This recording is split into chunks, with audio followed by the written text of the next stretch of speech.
Welcome back to Big Crone Energy. I'm Angela, and this video is week 2 of the month-long study of the Divine Masculine, hosted by Ramon of Moon Scarab. I'll have his video linked below. Please go check it out. He does an excellent job of explaining this week and also Divine Masculine in general.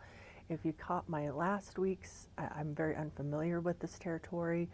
So I expect this to again be a week of eye-opening as I understand how to dive into that archetype within me. Amethyst Ascension Rochelle made a workbook to go with it, so I'm going to read from that. It's part of her Facebook group, Divinity and Spirituality, so go check that out as well and be part of that group.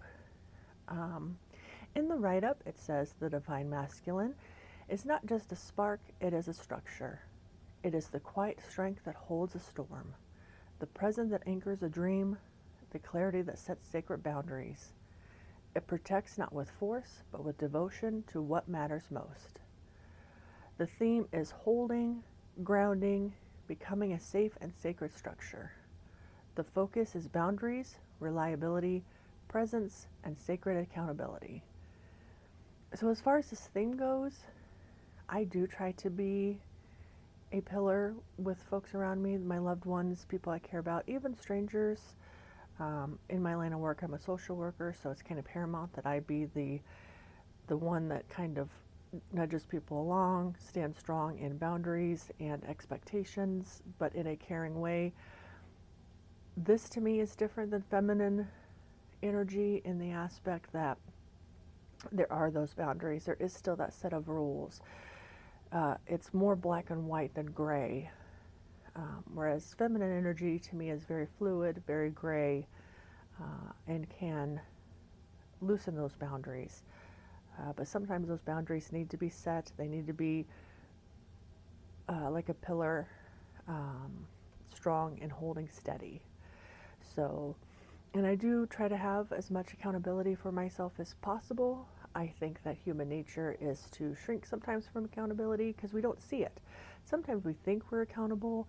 Sometimes we think that we are in the right and we're not. And so we lack taking accountability. I don't think it's something that people that necessarily aren't willing or don't know to take accountability or manipulative or whatnot.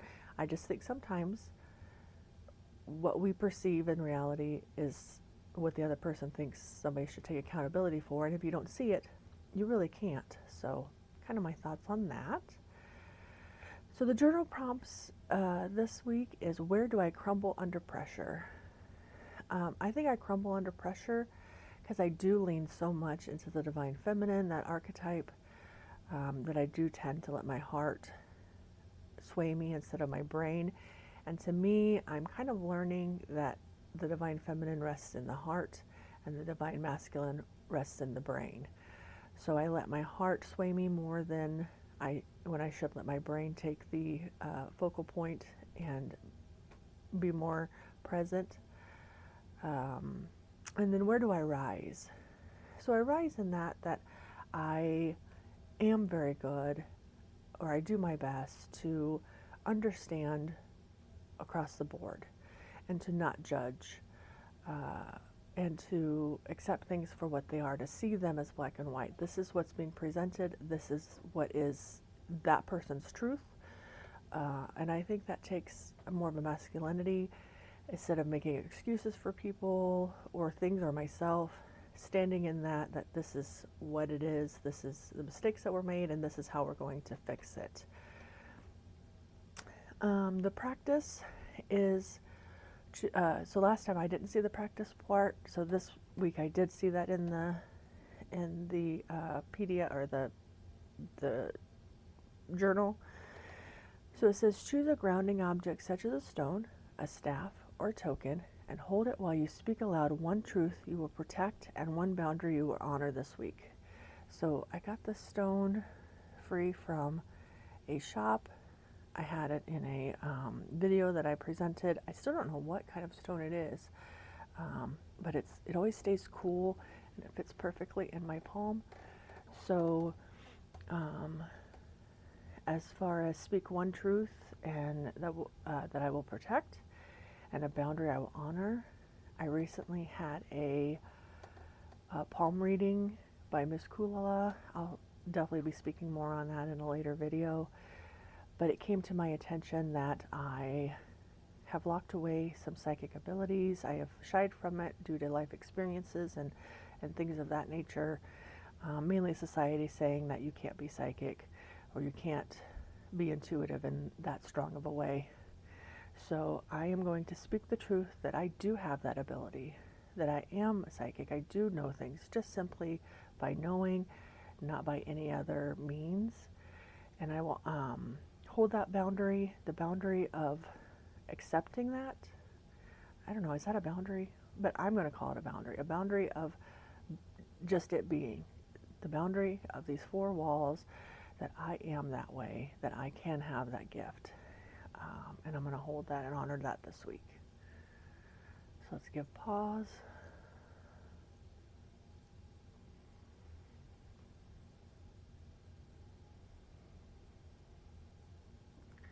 Thank you for being here for that moment. I feel like the collective will really help me with that. So as always, I appreciate who watches these videos and partakes in them, even if you don't comment, though I would love to hear from you. Just watching it, knowing that, you know, you have some community with me is such a positive for me. So then there is a tarot spread, but I'm actually going to do it all in the Divine Masculine Oracle. So I'm going to actually do an Oracle spread. And it's titled, What Am I Meant to Hold? So the first one is, what part of myself needs my steady presence right now?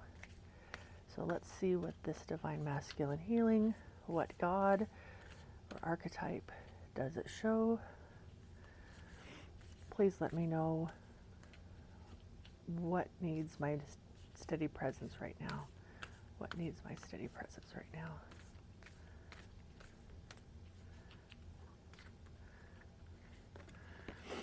And I got the Jade Emperor. I'll read these after we're done picking. Where am I being called to be a pillar for others? Where am I being called to be a pillar for others? Where am I being called to be a pillar for others?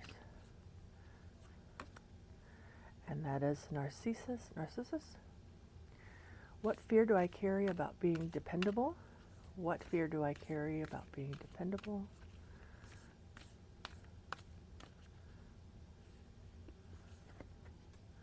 And that is Krishna. And then, what spiritual vow am I ready to make to myself? What spiritual vow am I ready to make to myself? Oh, this one jumped out. I don't know how to pronounce that. Chalk, C-H-A-A-C. Okay. Let's see if I can spread these out a little bit. So, of course, I need to use the book. So the Jade Emperor, for what part of myself needs to steady presence right now? Let's see here. Thankfully, this is alphabetical. Oh, passed it. It says, unresolved fears may be bubbling up inside of you. Nervousness is a part of the process that gets you out of your comfort zone, moving you toward growth. Use it to your advantage. So what needs my present right now is just totally kind of what I talked about, is going out of that comfort zone, unlocking that box that has my psychic energy in it. It does make me very nervous. It makes me fearful. And it's hard to break things society has said to me that made me lock it away. So definitely I would agree that needs a steady presence right now. Is just moving towards that growth and knowing that I do have that ability and unlocking that box slowly but surely. It's like one of those bike locks, you know, it has the numbers. I'm unlocking the numbers. So where am I being called to be a pillar for others? Narcissus? My goodness. Let's see here. Oop, went too far.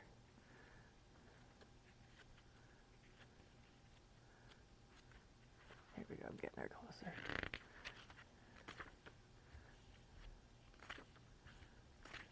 Here we go. Slather yourself with self-love to keep the opinion of others from hurting you. Constructive criticism will no longer feel like an attack when you allow your flaws to be seen in the light. So I am called to be a pillar, I would say by example, by embracing the shadow human sides of me, by allowing people to taking constructive criticism not as an attack, but as a way to open up. And sometimes constructive criticism, I feel, is people can have their opinion on that and say it nicely, but that doesn't mean you have to accept it and go with it. And I do care what other people think of me, so this is definitely telling me that I need to be a pillar for others by showing that you can be your own person, have people criticize you, judge you, and still know who you are. What fear do I carry about being dependable? Krishna. There we go. And that is, instead of explaining away your feelings, permit yourself to find emotional release. You are valid. A spotlight on emotional intelligence and skill will bring you harmony and grace. So it's just amazing to me how these always cards just intertwine with each other.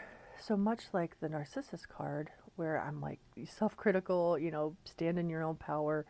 I'm going to be an example of that. Understanding myself, not letting people sway me for who I'm supposed to be through criticism, judgment, or any of those things. My fear is, that I won't be able to do that, that I'll make excuses for it, explain away why I feel that way in a small voice kind of way. And I just need a spotlight that I do have that knowledge, that emotional intelligence, and that being psychic is a skill that I can hone into instead of being scared of and shy away from. And then what spiritual vow am I ready to make to myself?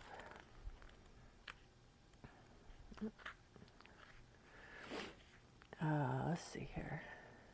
First of all, I want to say that this book is saying that this God is a mind god of rain and fertility, revered for bringing rain to earth by striking the clouds in the sky with an axe.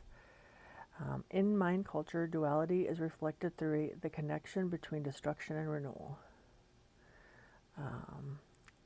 Chok and Akpuk, the god of death, are said to work in tandem, with Chok using his rain to create new seedlings and Akpuk nipping off the tips of the new buds. So I have, like I said, you can see a tear running down. So it also says that he creates, another part of the tale is that he creates rain through his sorrow. So it says, take ownership of your mistakes. However, do not let guilt eat you alive. Learn from the choices you regret and allow them to make you a more understanding person.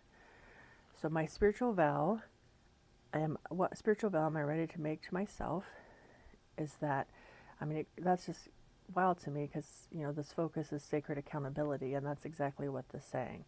Take that sacred accountability, own up to your mistakes.